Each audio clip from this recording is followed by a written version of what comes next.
Ja siis Marega viisime läbi kinnisvarateenuste uuringu ja seda siis nüüd teistkordselt. Käesolev uuring on siis OSKA uuringute seas teine kinnisvarateenuste valdkonda puudutav. Eelmine valmis 2019. aastal ehk siis on oma jagu aega mööda läinud. Ja selle uuringu eesmärk oligi siis teha põhikutsealadele uus hõiveprognoos, arvutada tööjõuvajadus järgneva 10 aasta jooksul ja vaadata, kas siis koolituspakkumisest, eelkõige siis tasemeõppest õpetatakse piisaval arvul inimesi, mis tagaksid siis selle tööjõuvajaduse katmise. Mis on selles uuringus erinev eelmise korraga võrreldes, et me ei keskendunud siin oskustele ja erinevad on ka nüüd alusandmed, et sellel korral on meil kasutada töötamise registri hõivatute arvu andmed, et eelmises uuringus oli Majandus- ja Kommunikatsiooniministeeriumi tööjõu andmed, ehk siis ka nagu alusandmestik on erinev, et mis võib siis ka tegelikult kohati võib-olla pilti mõjutada. Aga lähekski siis siin edasi, keda me uuringus käsitleme.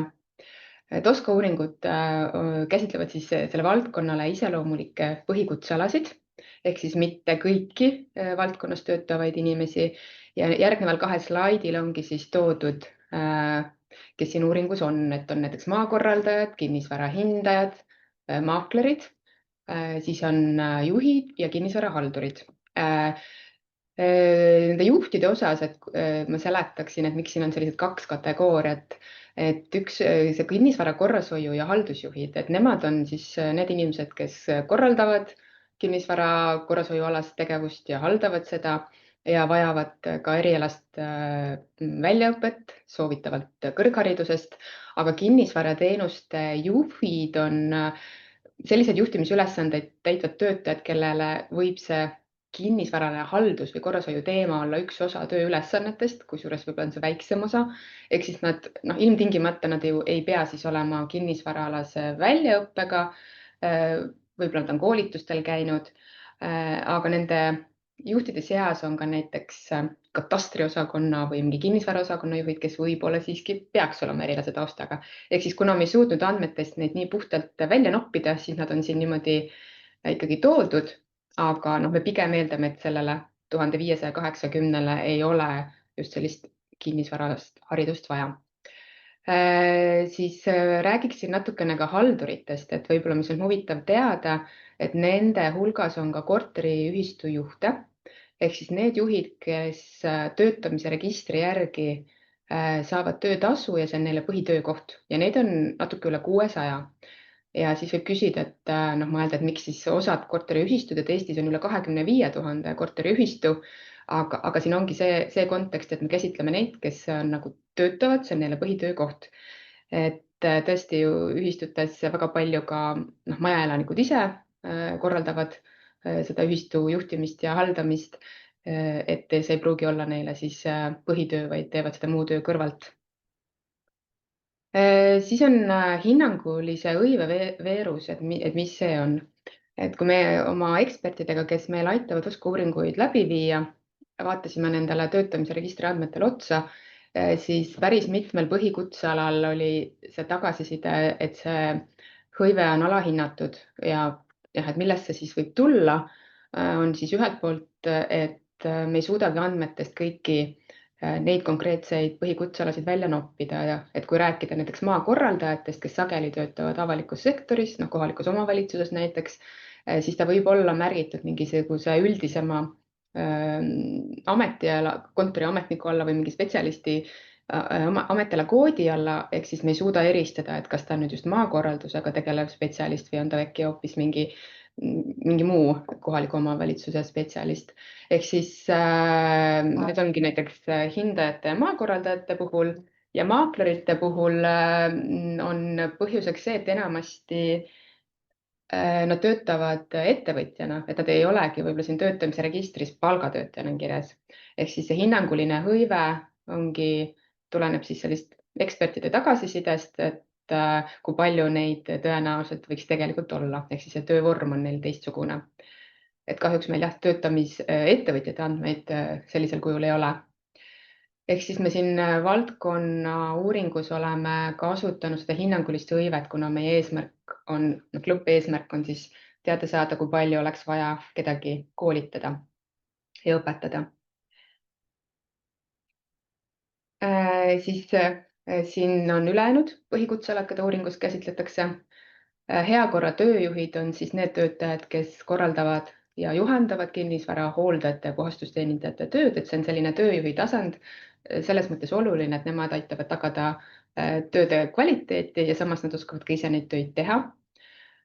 Tehnosüsteemide tehnikud, nagu näete, siin töötamise registri hõivatud arvu kohal on tühjus, et me ei suutnud neid andmetest niimoodi puhtalt eristada, et meil on kasutada selline hinnanguline hõive. Et miks me siis need üldse võib-olla käsitleme, on sellepärast, et siin valdkonnas on nad väga oluline põhikutseala, kui me mõtleme just selle peale, et millised arengud on tehnoloogias toimunud, millised on meie ehitiste näiteks tehnosüsteemid, et neid on vaja korras hoida. Ja nendest tehnosüsteemide tehnikutest, et neid on neil nagu väga vaja, et me ei tahtnud neid siit kõrvale jätta, sellepärast et võib-olla me ei suuda neid nii täpselt eristada, aga jah, et ütleme see hinnang, kui me jõuame siin esitluse lõppu, siis te näete, et tegelikult seal oleme kasutanud kvalitatiivset hinnangut siis. Siis on kaks suurt põhikutseala kinnisvara hooldajad ja puhastusteenindajad, nad on rohkearvulised ja samas on kaks hästi väikese töötajate arvuga põhikutseala nagu korstnapühkijad ja kahjuritõrjujad.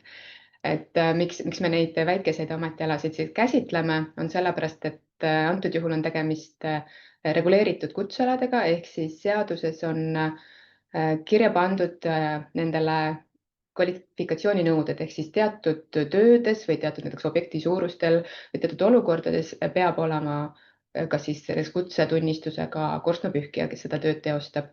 Ja selliseid tegelikult on veel põhikutsealasid, kus kvalifikatsiooninõuded on olemas, näiteks on ka teatud juhtudel siis maakorraldajatele, kinnisvara hindajatele, ka haldusjuhid võib olla, et neil on näiteks hangetes nõutud ja kinnisvarahaldurid, ehk siis ka selles mõttes on see töötajate kvalifikatsioon tegelikult oluline. Nüüd hästi lühidalt natukene nende põhikutsealade töötajate vanus ja haridusjaotusest, et siin ma tegelikult keskenduksingi kahele põhikutsealale, kinnisvara hooldajad ja puhastusteenindajad. Et kuna nad eristuvad selles osas, et kui te vaatate siin vanusjaotuses, siis üle 55 aastaseid on nende seas üle poolte ja tavajuhul pannakse muretsema töötajate järelkasvu osas, et kui nii palju on vanemaealisi, siis 10 aasta pärast kas ikkagi töötajaid jagub.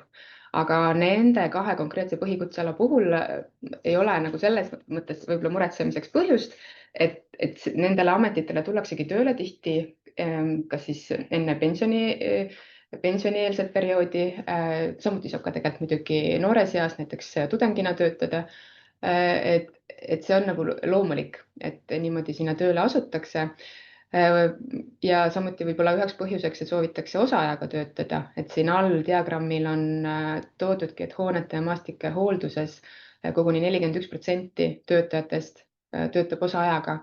Et kui Eestis ettevõtluse keskmine on 8%, et siis see on päris ilmekas, et siin valdkonnas eelkõige siis just nendel kahel põhikutsealal on palju osaajaga töötajaid.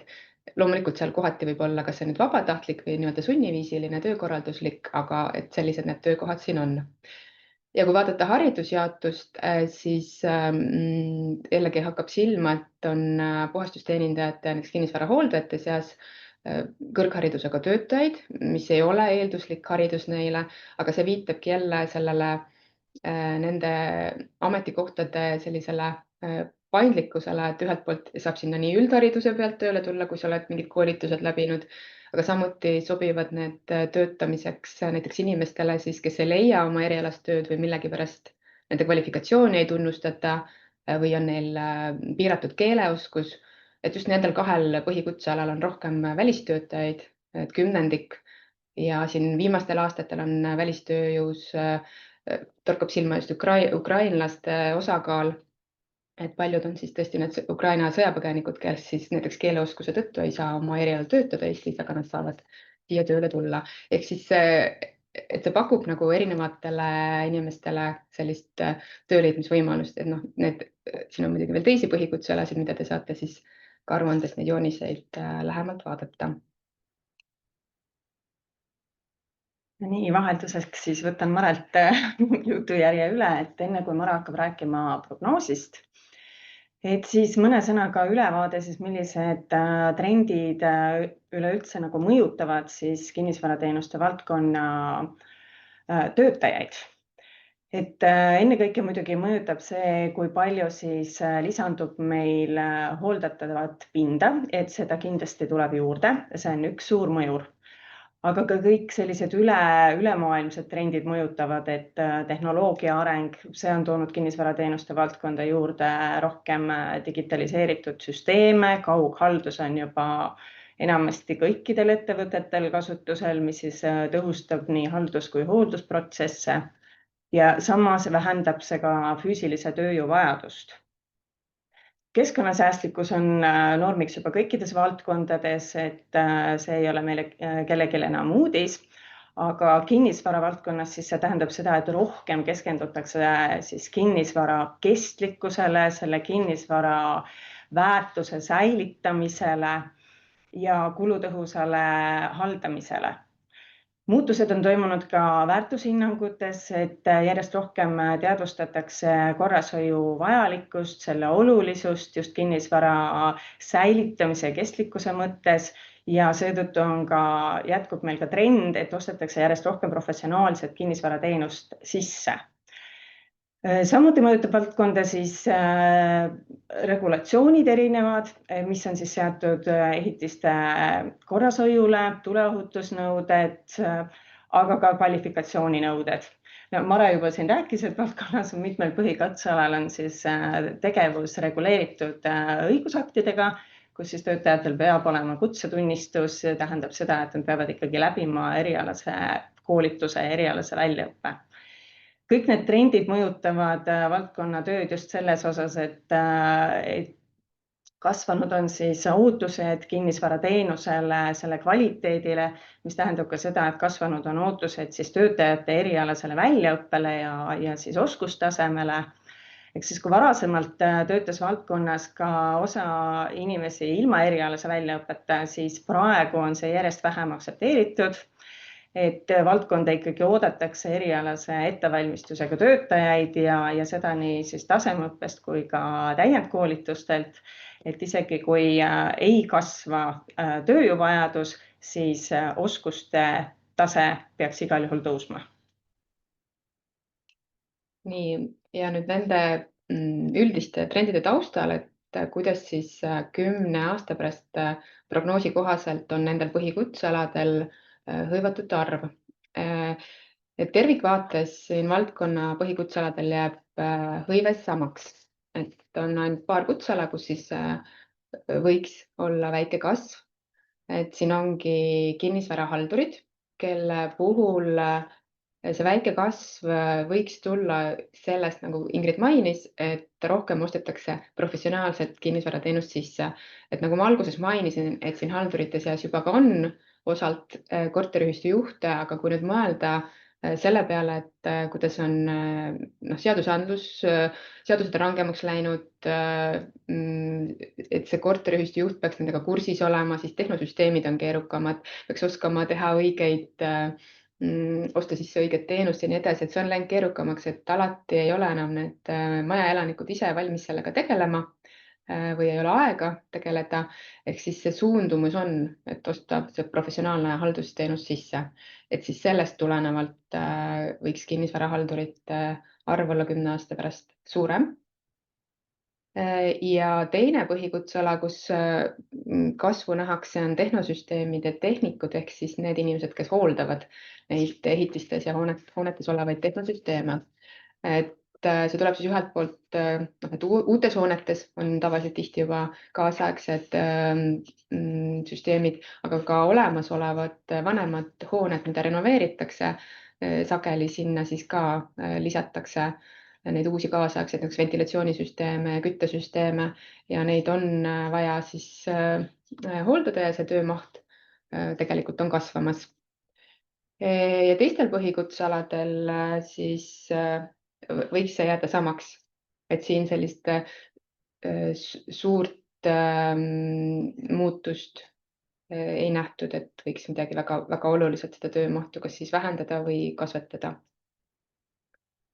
Nüüd lühidalt natuke õppevõimalustest nendel põhikutsealadel, et siin valdkonnas erialast tasemeõpet kõrghariduses on sisuliselt siis 4 õppekaval, on kinnisvara korrashoid rakenduskõrgharidusõppena Tallinna Tehnikakõrgkoolis ja geodeesia, kinnisvara ja maakorraldus siis bakalaureuse ja magistriõppes Eesti Maaülikoolis.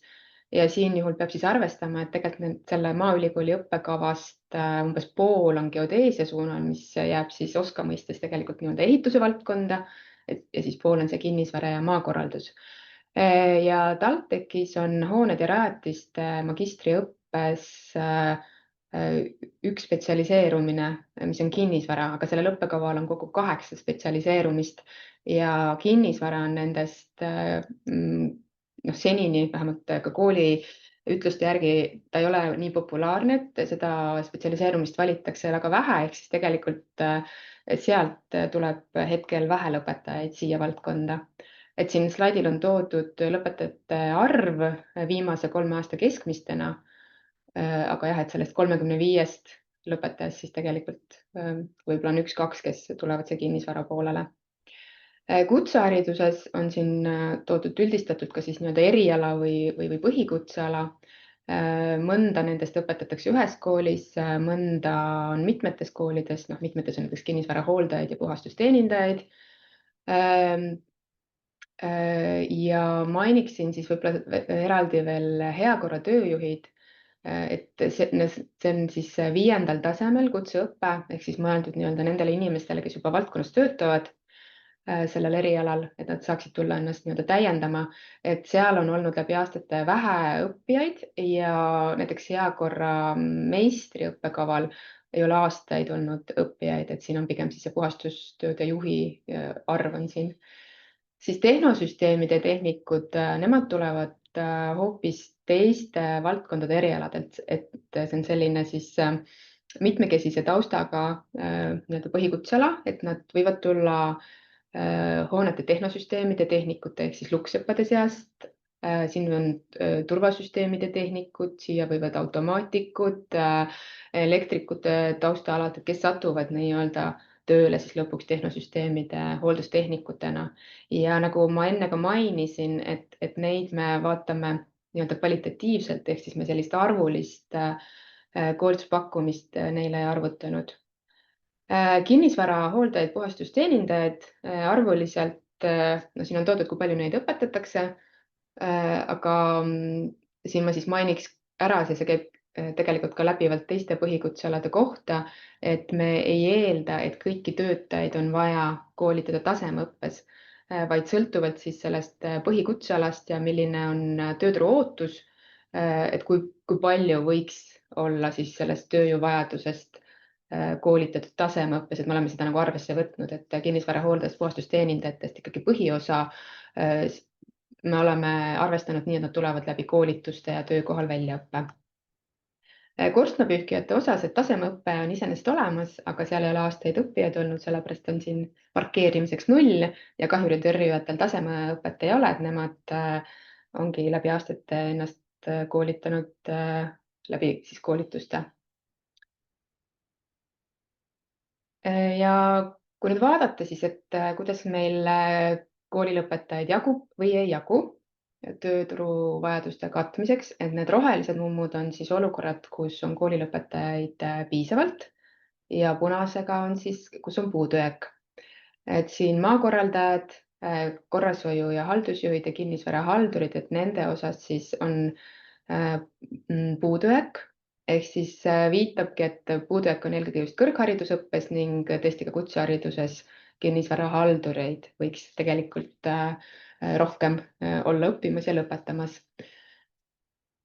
Maaklerite osas on see nüanss, et siin on tasemeõppes olnud paar aastat paus, aga nüüd uuest sügisest peaks jälle minema uus õppekava nii-öelda töösse ja me oleme siis eelduseks võtnud, et seal on siis jälle õppijaid, nii nagu oli varasematel aastatel, et see on selline see positiivne hinnang on siis tulenevalt sellest, kui see õpe läheb ilusti käima ja seal on õppijaid. Kui see õpe mingil põhjusel ei lähe käima, siis tuleks maakleritele tõenäoliselt ka siia punane ja puudujääk. Nüüd need ülejäänud põhikutsealadel, et siin tööjuhtide tasemel kutseõppest on lõpetajaid väga vähe. Et jah, siin võibki mõelda, kas tasemeõppe üldse töötavale inimesele on selline hea lahendus, et võib-olla oleks paremad sellised paindlikud koolitused, aga samas et praeguselt on nagu väga väike see tasemeõppe osa, et võiks olla suurem, et see nende töö sisuline kvaliteet on oluline, et just siis ka kinnisvarahooldajate ja puhastusteenindajate töö kvaliteedi tagada. Ja tehnosüsteemide tehnikud, et nagu ma mainisin, et siin on meil kvalitatiivne hinnang, et me saime oma siin selle uuringu käigus tööandjatelt tagasiside, et tehnosüsteemide tehnikuid on väga keeruline leida, neid on raske värvata, nende palgatase pidi olema väga, väga hea, sest et tõesti isegi toimub üleostmist.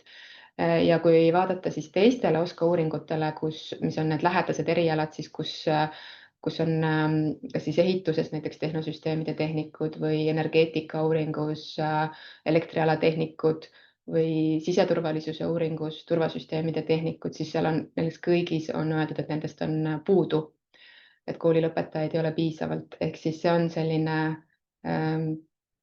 oskuste komplekt töötajatest, keda tööturul vajatakse, aga neid ei tule koolist piisavalt.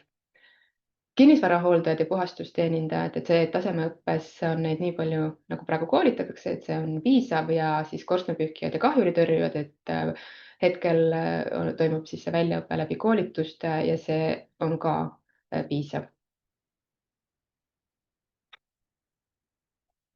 Võtan jälle sõna üle. Tegelikult Mare juba rääkis päris palju selliseid järeldusi ära, mis meil siin kiiruuringust tulid, aga siis teeme kokkuvõtte, et üks peamisi järeldusi, mis siis uuringust välja tuli, on see, et selles valdkonnas vajatakse erialase ettevalmistusega töötajaid.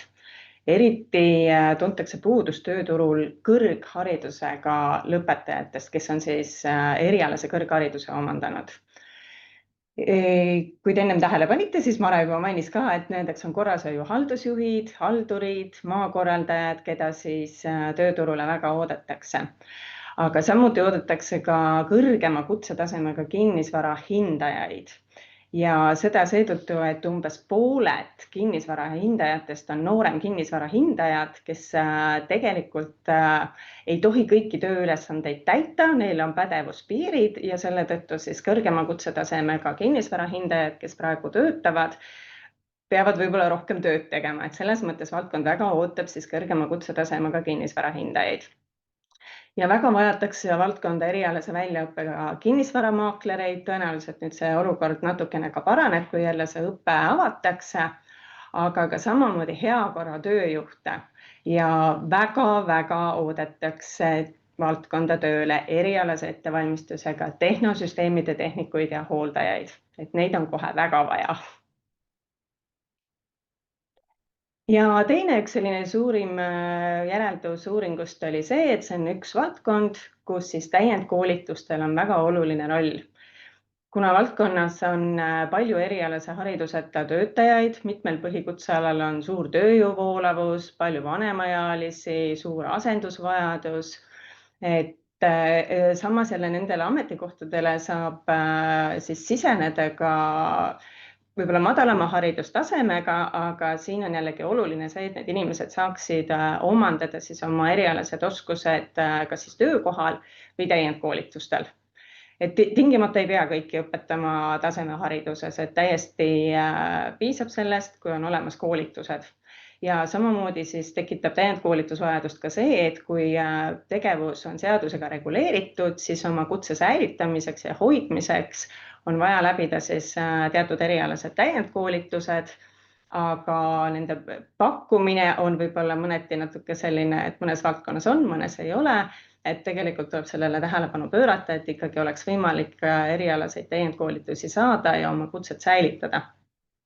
Ehk siis kinnisvarateenuste valdkonnas on täiendkoolitustel väga suur roll täita, et uued töötajad saaksid omandada erialased oskused ja need, kes on juba tööturul, siis oma oskustaset tõsta ja oma oskusi arendada. Ja selline oligi meie lühikene ülevaade valdkonna uuringust, et me ootame küsimusi või tähelepanekuid. Ja, on tulnud mitu küsimust Raul Eametsalt, et Raul, aga võib-olla sa tahad küsida nad ise? Ma arvan ka, et tegelikult, mis ma siin ikka, kuigi ma juba kirjutasin, tere. Tere. Et mul on natukene kõhklusi nende maaklerite koha pealt.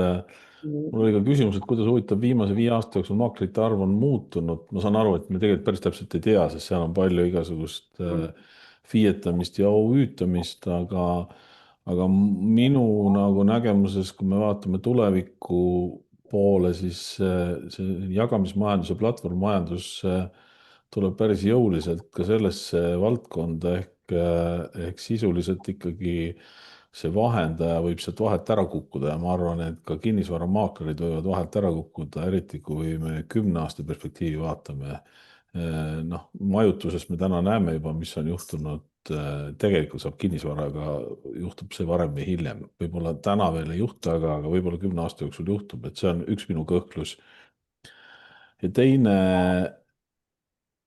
teine koht on see, et kui me räägime tasemeharidusest, siis minu jaoks hakkavad täna ähmastuma tasemeharidus ja täienduskoolitus, sellepärast, et kui me räägime mikrokraadidest ja ma tean, et siin juba on Tartus tehtud selliseid tasemekraade, mis koosnevadki mikrokraadidest, et võib-olla peaks selle mikrokraadide teema kuidagi eraldi ka välja tooma, et see ei tähenda, tasemeõpe ei pruugi tähenda alati klassikalist 3+2 süsteemi, vaid ta võib tähendada midagi muud. Ehk siis tegelikult ma ei teagi, mul on pigem nagu küsimus, et seda võiks kuidagi eristada,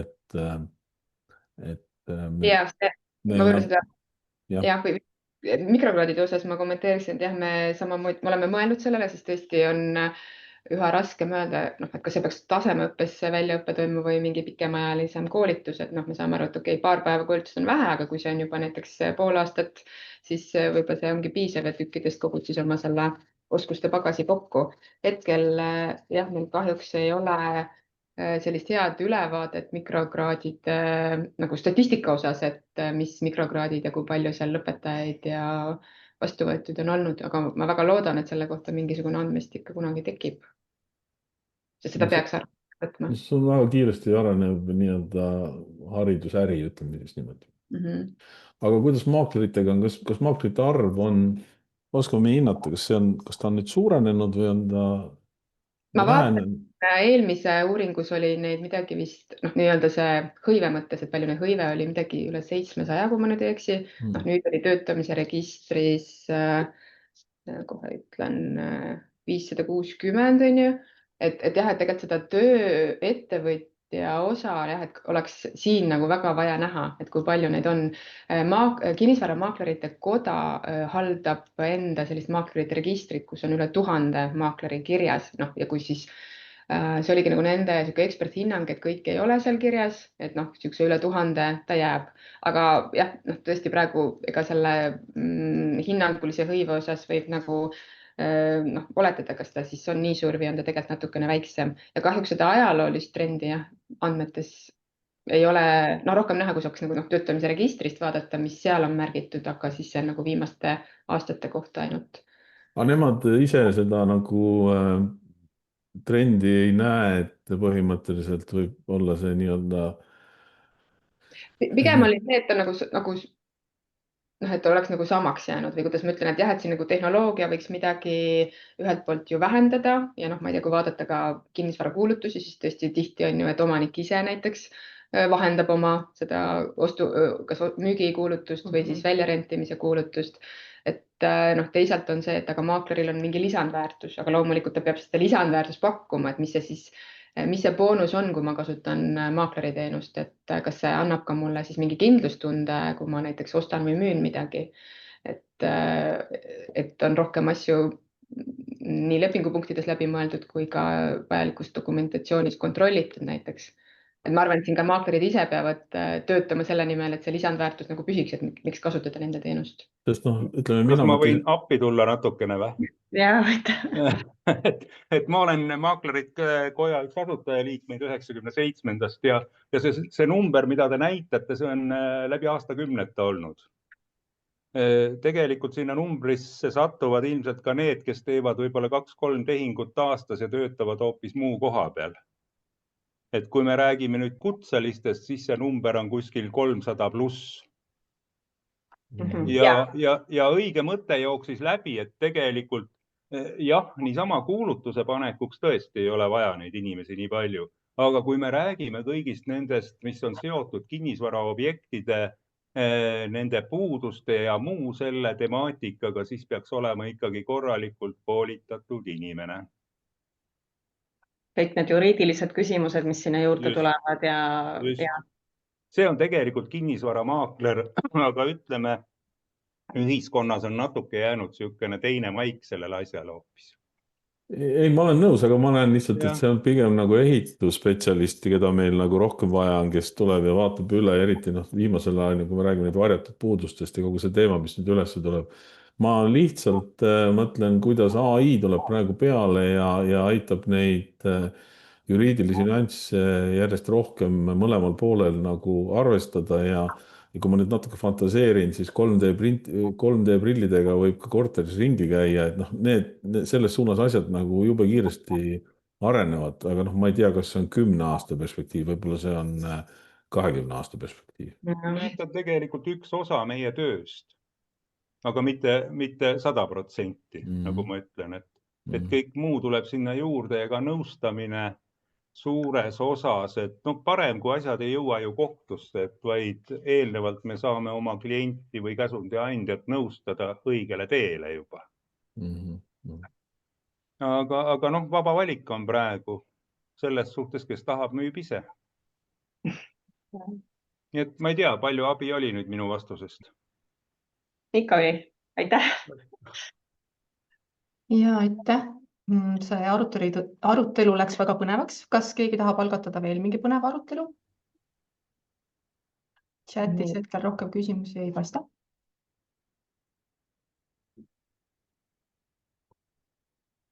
Kui keegi kiirelt ei reageeri, siis ma võib-olla küsin teise ametiala kohta, et puhastusteenindajad, kus te näete, et on juba praegus, see on üks suuremaid ametialasid siin valdkonnas ja te näete, et töötajate arv jääb 10 aasta vaates samaks.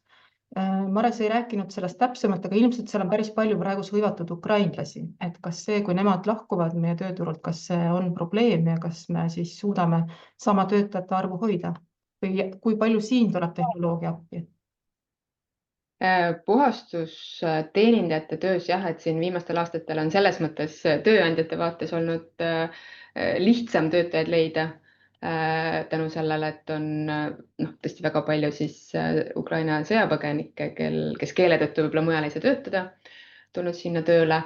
See, kui nad peaksid ära minema, ma arvan, et see kindlasti mõjutab, aga et mis see olukord siis on, et kas leitakse kuskilt mujalt need välistöötajad või on siis mingi tehnoloogiline lahendus. Päriselt, ega ma sellele vastata ei oska. Tehnoloogia osas nad tõid küll välja, et on ju robotid juba, meil kodudes on see põrandapesurobot ja on aknapesurobotid, et kas siis need nagu ei aita töö mahtu vähendada. Osaliselt aitab, aga nad mainisid, et meie hooned, kui me räägime avalikest hoonetest, koolimajad või haiglad või kaubanduskeskused, et nad ei ole ehitatud niimoodi, et sa saaksid igal pool neid roboteid kasutada. Et ei ole näiteks neid laadimispesade kohta või kus ta nii-öelda tema tööala, siis ta ei saa ju seal inimeste vahel võib-olla veel hakkama, et inimesed ja robotid koos kuskil kaubanduskeskuses, et see ei tööta veel hästi. Siis on mingid nurgatagused, kuhu ta ligi ei pääse. Takistused. Nad on seda katsetanud, aga noh, et praegu nagu sellist väga head tulemust ei ole. Ja üks aspekt, mis on ka see, et millist teenust standardit me ise nagu tahame või nõuame, et kas me oleme kliendina näiteks nõus, et robot teeb siit keskpõranda puhtaks, aga kuskilt nurga tagant siis koristatakse natukene harvem. Et noh, et sellised, et need on võib-olla need kohad, kus saab optimeerida. Ja optimeerida saaks ka töökorralduslikult ja ka näiteks tööaja mõttes, et kui siin puhastusteenindajate seas on palju osaaega töötajaid, siis osalt on see, ma arvan, selline sunnitud osaaega töötamine, et kas me kontoris või koolimajas oleme valmis selleks, et puhastusteenindaja tuleb keset koosolekut või tundi ja hakkab meil koristama. Või et praegu on ju nii, et ta käib enne tööpäeva või pärast tööpäeva, on ju. Et kui me sellega kuidagi saame hakkama, et nad käivad ka kellast kellani 9-5 näiteks tööl koos meiega, siis oleks vähem inimesi võib-olla vaja. Et sellised töökorralduslikud lahendused ja siis tehnoloogilised lahendused ja millised on meie enda need ootused ja standardid sellele teenusele. Et sealt, ma arvan, saab optimeerida tegelikult. Selge. Aga Raul kirjutab, et temal on üks kommentaar veel. Raul? Jah, ma tahtsin seda tegelikult juba, mul jäi esitluses see kõrva korraks, et tuli jutu sellest, et see nii-öelda maht või kinnisvara kasvab ja selle tõttu ütleme, et see töömahud nagu tulevikus suurenevad, et ma oleksin natukene ettevaatlik ja tegelikult peaks vaatama sinna sisse, et kui me räägime ärikinnisvarast ja kontoripindadest, siis ma ei ole üldse kindel, et need mahud tulevikus kasvavad, vaadates, kui raske on täna inimesi kodukontorist büroosse saada, ehk siis ma ei ole väga optimist ka igasuguste uute büroopindade arendustes või siis kukuvad need vanad nagu käibelt välja, ehk siis summa summarum ei pruugi näiteks büroopindade mahud üldse tulevikus kasvada. Sellele töötab muidugi natuke vastu trendina see, et ehk seal ma arvan, et võib väheneda inimtööjõu osakaal just nimelt, et uuemad ehitataksegi nii, et saab nagu automatiseeritud koristada. Aga sellele töötab nii-öelda inimeste arvu poolest vastu see, et inimesed muutuvad jõukamaks ja hakkavad rohkem koju koristamisteenust tellima, nii et tegelikult oleks muidugi see on nagu omaette trend, mis tahaks nagu lahti kirjutamist, et ühtepidi mahud vähenevad, teistpidi suurenevad, aga mul ei ole õrna aimugi, millises proportsioonis need täna on. Jah, et siin on kindlasti see üldine, ütleme ikkagi, kuigi on rasked ajad kõigil siin majanduses meil praegu, aga teistpidi on ikkagi Eesti elatustase tõusnud inimestele, et saab ka koju juba üha rohkem puhastusteenust tellida. Ja jah, ütleme see kinnisvara, mitte maht, nagu mitte võib-olla hoone pinna mõttes, vaid siin oli just tehnosüsteemide mõttes, et need uued hooned, mis ehitatakse, need tavaliselt juba sisaldavad neid kaasaegset tehnosüsteeme, mida enam ise see hoone kasutaja ei oska võib-olla seadistada ja hooldada. Ja ka need, ütleme, kui siin on korterelamute renoveerimine, vahetatakse siis ka täiesti kapitaalselt ära küttesüsteem ja pannakse täiesti, enne ei olnudki sellist ventilatsioonisüsteemi, mis nüüd siis paigaldatakse. Et siis, et need on nagu see, mis kasvatab seda tehnosüsteemide osa mahtu. Ja hooldusvajadust. Ja hooldusvajadust. No ma näen, et Helgel on käsi püsti. No tere, et seal, kus koristusest juttega ma ei saa ju nii-öelda mitte vaiki olla. Et ma püüdsin chati ka kirjutada, et näiteks selline klassikaline näide, et kui meil on 16 tundi tööaega, et kui me teeme osa tööaega, siis meil on 8 inimest vaja, kui me teeme seda päeva ajal, siis 16 tundi võib ära teha 2 inimest. Aga need on täiesti erinevad inimesed. Need on erineva väljaõppega, erineva loogikaga.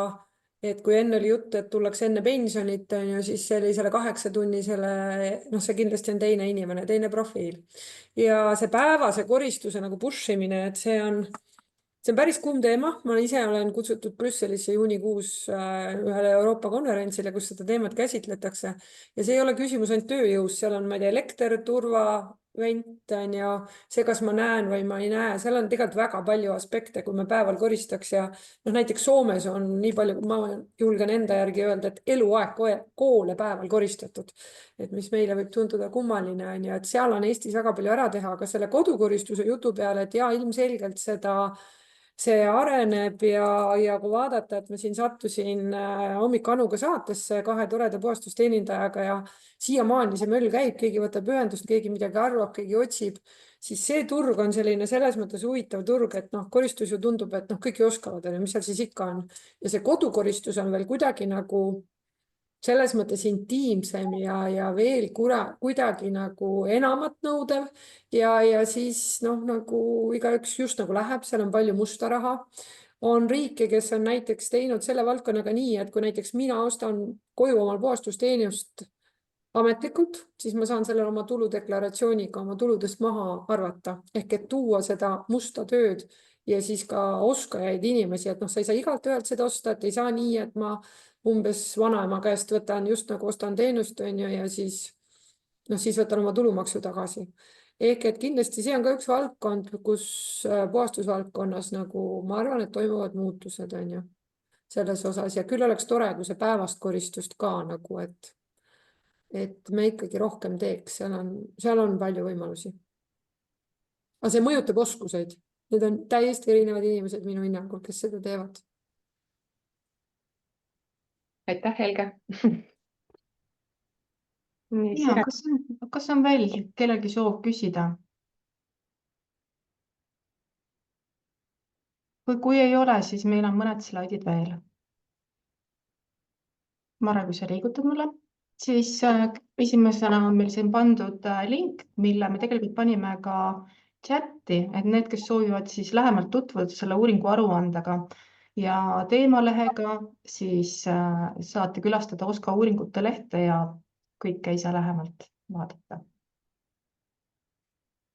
Ja siin on üks pilt ka meie ilusast uuringute lehest, et lisaks kinnisvara uuringule on siin ka teisi põnevaid materjale, mida kindlasti saate siis lähemalt uurida ja vaadata. Kõige värskemad on välistööjõu uuring, tuuleenergeetika uuring ja ka info- ja kommunikatsioonitehnoloogia seire uuring. Ning veel sel poolaastal on täiendavalt tulemas sotsiaaltöö seire uuring siia lehele. Ja veel, mis meil on ees, meil on sügisel tulemas konverents, tähistame OSKA 10-aastaseks saamist ja selle kohta leiate rohkem infot meie Kutsekoja kodulehelt sündmuste alamlehe alt. Ja sellega meie täna lõpetame ja täname ja leiate siis täiendavad materjalid Kutsekoja lehelt ja ootame teid ka edaspidi meie infotundidesse. Aitäh! Suur tänu kuulamast ja küsimast!